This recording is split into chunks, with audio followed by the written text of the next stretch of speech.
I really want to give you a sincere thank you for making me laugh too many times to count. Wow. Thank you very much. I appreciate that. That, of course, was our goal, but we wanted to tell a story that did make you laugh, but also made you, hopefully feel good, too, because it was kind of a feel-good story. And the original movie from Spain, Campeones, I felt that it had really captured that. So we wanted to recapture it in this Americanized story. I definitely want to ask you, you've directed with your brother many things.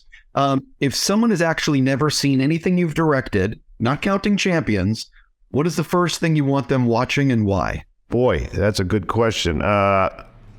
Because all of our movies, are dear to us. They're all a little bit different. I think that as far as my brother and Pete go, that we will probably be defined by Dumb and Dumber, only because of the number. I think the number of laughs in it, and that it kind of held up for so many years. When it first came out, people didn't know what to make of it. But nowadays, I have 9 and 10-year-old kids come up to us, and they've been watching Dumb and Dumber. We had no idea that it would become a kids movie, 30 years later. But so I think that was the one that got us off and running. So that one is the one closest to our heart, probably. Which of your films actually changed the most in the editing room in ways you didn't expect? Well, as far as our films go, the one that changed the most in the editing room was the movie Fever Pitch that we did with Jimmy Fallon and Drew Barrymore. And it was simply because the story was about a guy who is loyal to his team, which is Boston Red Sox in the story,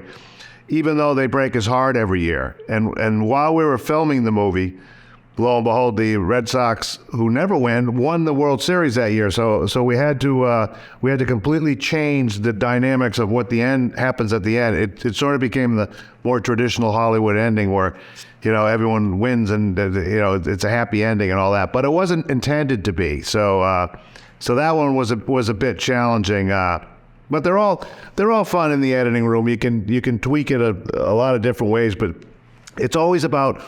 You have to show it to an audience and find out how they're reacting to it, and you make your changes accordingly. Woody and Kaitlin in this film have fantastic chemistry. The opening scene for me, when they're talking in the bedroom, I was like, oh, I'm in for it. These two are really good together. When did you realize that they were going to be so good together?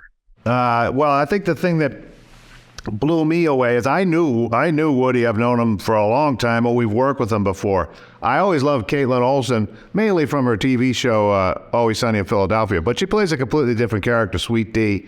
Very funny, extremely funny, but kind of goofy almost. In our movie, she plays a real woman that you can really believe in. I just thought she gave such a beautiful performance. I was wowed by her. I really was. I've had the pleasure to work with a lot of great leading lady comic actresses, but she was as good as any of them, and very funny too. I just really think the world of Kaitlin.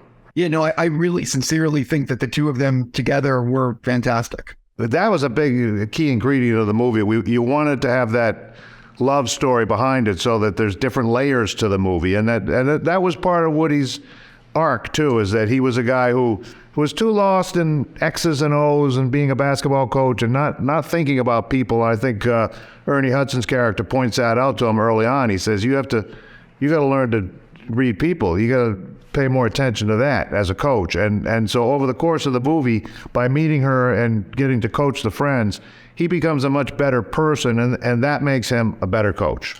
Talk a little bit about the importance of casting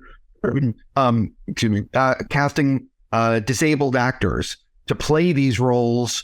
You know what I mean? Because it's everything. Yes. Well, over the years, there's been a lot of great performances about disabled characters played by non-disabled actors. A lot. From Rain Man to tons of them. But that's just what people did before, because they said, oh, that guy's an actor. He can play that part too. But what's people have come to realize is that real people with disabilities have a hard time getting into the movies. They very rarely get read for a non-disabled part. And so when there is a disabled part in a movie, it's like, well, it should go to people with real disabilities. So the world has changed in that regard, and for the better, in that it's giving those people a chance to play, basically themselves. And so we were committed to that. We wanted to get real, disabled actors playing these parts. And we got real lucky when we assembled this cast because they're all excellent. I think it's all of them, but have never made a movie like this and never, worked with Woody Harrelson and on this scale. So what surprised you about working with non-professional actors and putting filming this? Well, I'll tell you something. If I had 10 friends at home who had never acted and I threw them in a movie, not non-disabled people I'm talking about, I would have had every bit the challenge and even more than I had with these guys. So there's no difference. These disabled actors were tremendous. I didn't have to do a single thing different as an actor. As a director. All I had to do was trust them and let them play, little versions of themselves, and they were just as good as I could have possibly hoped. I mentioned editing earlier in the interview, but how did this film possibly change in the editing room in ways you didn't expect, or how did you tweak it? You know what I mean?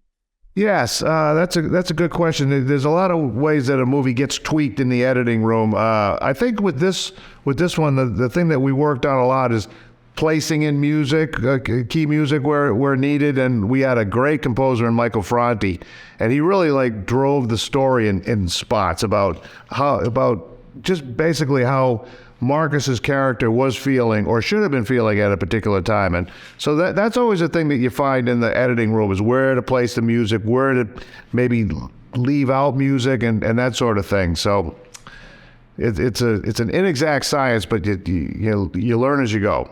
I have to wrap, but do you already know what you're doing next? Yeah, I do. I'm actually about to make a movie at Paramount Studios right now. It's a Christmas story, and it's a Farrelly Brothers movie. This one was just me here, but it's kind of a throwback to our more raucous style of comedy, and it's a Christmas story at Paramount. I look forward to it. Thank you for giving me your time.